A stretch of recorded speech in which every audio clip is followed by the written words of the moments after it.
ብሌንን ጆና ገኒ ፕራንክ አደረጓት። እሱም ምንድነው አቤል ሌላ ሴት እንደምትወደውና እንደምታገባው እሷን ብሌን እንግዲህ ለመንኩ እምቢ አለችኝ፣ ሌላ ህይወት እጀምራለሁ ብሏል። ያቺ ሴት ደግሞ ትወደዋለች። ባያገባት ብለሽ ነው ብለው በጣም ስሜቷን የሚጎዳ ነገር አሴሩባት። ያም ነገር ደግሞ አቤልን ፍቅሩ እንድትቀበለው አድርጎላቸዋል። ምክንያቱም ማፍቀሯና ለማፍቀሯን ለመለየት ነበር ያደረጉት። ያን እንደዛ ብላ ገኒ ሌላ ሴት የምትወደው መታለች የድሮ ጓደኛው ብላ ስትላት በጣም ተጨናነቀች። ምክንያቱም ብሌን ላለመቀበሏ እንጂ አቤልን ትወደዋለች። በስተመጨረሻም የገኒና የጆን ሴራ እንግዲህ ተሳክቶላቸው ብሌን የአቤልን ፍቅር ተቀብለዋለች። በጣም ደስ ይላል። አሰላሙ አለይኩም ወራህመቱላሂ ወበረካቱ። ውድና የተከበራችሁ ውድ ቤተሰቦች እንዴት ናችሁ? ከኔ ጋር ሁሉ ሰላም አልሐምዱሊላህ ረቢል ዓለሚን። በያላችሁ ሰላማችሁ ብዝት ይበል። ሰብስክራይብ ላይክ ሼር እያደረጋችሁ ቤተሰብ ሆኑ። ለምታበረታቱኝ አመሰግናለሁ። እንግዲህ ባለፈው ደስ የሚል ነገር ገኒና ጆን ከስንት ጭቅጭቅ በኋላ ከስንት መፈታተን በኋላ እንግዲህ ጆን የራሱን የውስጡን ስሜት አዳምጦ ገኒን አፈቅርሻለሁ እወድሻለሁ ስላላት በጣም ደስተዋል፣ ወይም ደግሞ በፍቅር አንድ ሆነዋል ማለት ነው። ለብዙ ጊዜ ፍቅር መጀመሪያ ያዛት ገኒ ነበረች። እንግዲህ እንደያዘችም ደግሞ ቢያስታውቅባትና ለብሌንም ነግራት ነበር። ነገር ግን በጊዜው ጆን ደግሞ ፊት ለፊት አልሄደም ነበር፣ ግን እንደሚወዳት ለአቤል እየነገረው ነበርና ያው እንግዲህ ፊት ለፊት ተገናኝተው ጆን እወድሻለሁ ሲላት ሁለታችንም ደግሞ ወደው ገልጸውልን በፍቅር በአንድ መሆናቸውን አይተናል ማለት ነው። ቀጣይ ደግሞ እንግዲህ የብሌንና የአቤል ነበር መጀመሪያ እንግዲህ የነሱ ፍቅር ነበር መጀመሪያ ሆነ ያልነው። ነገር ግን ተኋላቸው መጥተው ጆንና ገኒ ከነሱ ቀርበው ተገናኝተዋል ማለት ነው። ብሌን እንግዲህ ቴና ላይ ነበር ሁኔታዋ ሁሉ፣ ቴናን ማስተማር፣ ቴናን ማሳደግ፣ ቴናን ጥሩ ደረጃ ማድረስ ነበር ማለት ነው። እና ለፍቅር ቦታና ለነዚህ ያለ ነገር አሁን ጊዜ የላትም ነበር። ብዙ ውጣ ውረዶች፣ ፈተናዎች የተደራረቡባት ነበር ማለት ነው። እና እንደሚወዳትም አልገለጸላትም። እንግዲህ በብዙ ነገር ቢነግራትም ነገር ግን ቢገባትም እሷ ለመቀበል ዝግጁ አልሆነችም። ፊት አልሰጠችውም። ማነው አቤል ደግሞ እንግዲህ በጣም የተጨነቀው ከብሩክ ይወስድብኛል ብሎ ነበር። ብሩክ ደግሞ ባለፈው በጣም ደስ የሚለው ነገር አቤልን ፍቅር እንደያዛትና አቤል እንደምትፈልገው ተረድቶ እሱ እንግዲህ ከብሌን እና ከአቤል ህይወት ወጥቶ ሄዷል።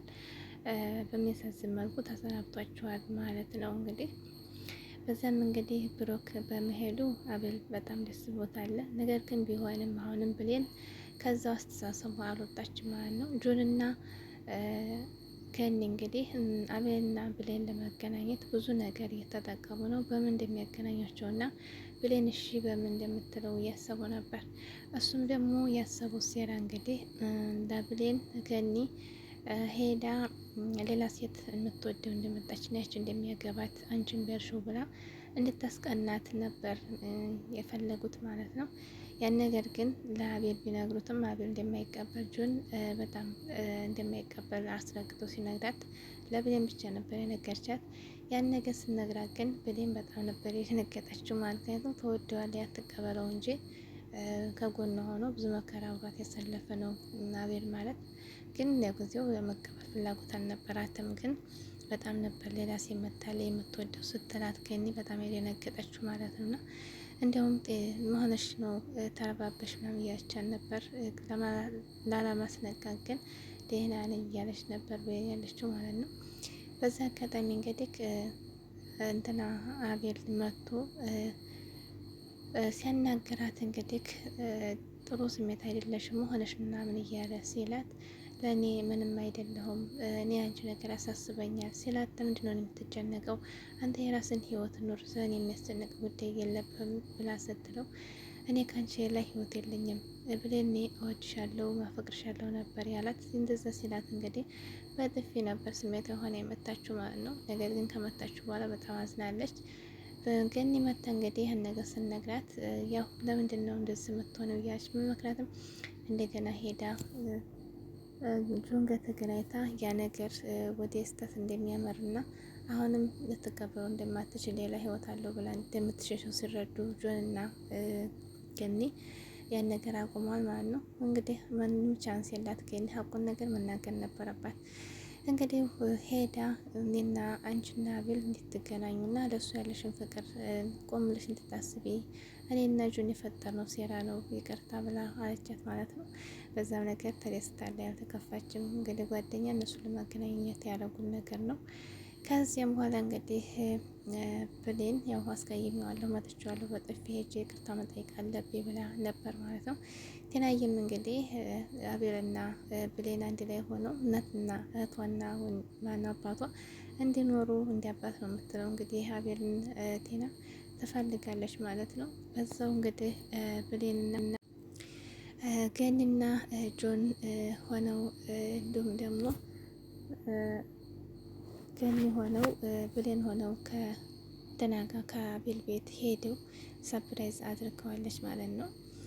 በዛም እንግዲህ የተነሳ እንደነሽ ደህና ነሽ ሲባባሉ ጥያቄ አቀረበች። ባለፈው ያልከኝ ስሜት አሁንም አለ ወይ ብላ ብሌን ለአቤል ጥያቄ ስጠይቅለት አሁን ሲላት ከዚያ በኋላ ተቀብያለሁ ስትለው በጣም ነበር የተደናገጠው። ስሜታዊ ሆኖ ስሜትን አንድ ጊዜ ደስታም ጭንቅ ይላልና በጣም ነበር የጨነቀው ምናምን ነገር ማለት ነው። እና ከዛ በኋላ እንግዲህ በጣም ደስ ይላል። ገኒና እንደው ጆንና ገኒም በደስታ በጣም እየፈነደቁ ነበር። እንዲሁም ደግሞ ቴናም በጣም ደስ ብሏታል። ምክንያቱም አባቷና እህቷ አንድ ላይ ሆነውላታል ማለት ነው። አንድ ላይ መኖር እንደሚችል ስታረጋግጥ እሷ በጣም ተደስታለች። ከስንት ልፋት በኋላ እንግዲህ አቤል ብሌንን አግኝቷታል። ደስ ይላል ማለት ነው። ገኒና ጆን መልካም ፍቅር ብለናል። በጣም ደስ ይላል። የአቤልና የብሌን ግንኙነት በጣም ደስ ይላል።